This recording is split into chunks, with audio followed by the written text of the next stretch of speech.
আসসালামু আলাইকুম, আপনারা সবাই কেমন আছেন? আমি আবারও আপনাদের মাঝে একটি নতুন রেসিপি নিয়ে হাজির হলাম। এক ভিন্ন স্বাদের চিকেন কষা, মানে মুরগি রান্না আর কি, আমার চ্যানেলে।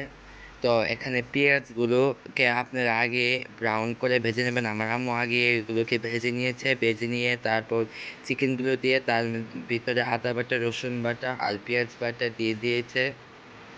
দিয়ে তারপর মুরগিটাকে একটু ভেজে নিচ্ছে। আমরা ওই ভিডিওটা নিতে ভুলে গেছি,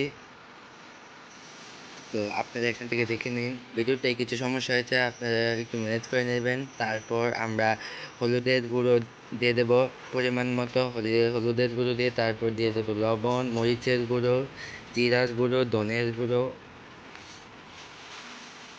এলাচ, তেজপাতা এই সবগুলো দিয়ে ভালো করে টকবগিয়ে মিশিয়ে নেব। তারপর দিয়ে দেবো সামান্য পরিমাণে পানি অ্যাড করে তারপর চিকেনগুলোকে ভালো করে নেড়ে চেড়ে নিতে হবে।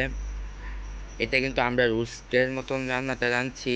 বড় মুরগির পিসগুলোকে দেখুন আমরা অনেক বড় বড় করে বানিয়েছি। তারপরে নেড়ে চেড়ে এটাকে ঢাকনা দিয়ে ঢেকে দেবো কিছুক্ষণের জন্য।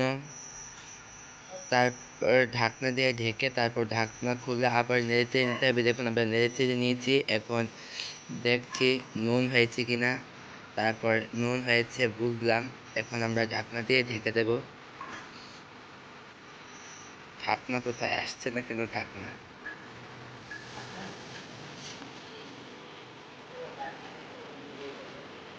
দেখুন এতক্ষণে ঢাকনা আসলো, তাহলে দেখুন ঢাকনা আসতে আবার খুলে তারপর আবার নেড়ে চেড়ে নেবো। ঢাকনা দিয়ে ঢেকে নেবো 5-6 মিনিট। বেশি ঢাকনা দিয়ে ঢেকে রাখলে কিন্তু মশলাটা পুরা লেগে যেতে পারে। তো আম্মুর হাতের এই চিকেনটা অনেক মজা হয়েছিল, কিন্তু খেতে খুবই ভালো হয়েছে এবং এটা আমরা সেহরির সময় খেয়েছি, খুবই ভালো লেগেছে। তো দেখুন আরেকবার আমরা ঢাকনা দিয়ে ঢেকে তারপর আরেকবার মানে সিদ্ধ করে নেব আর কি, যা বলে।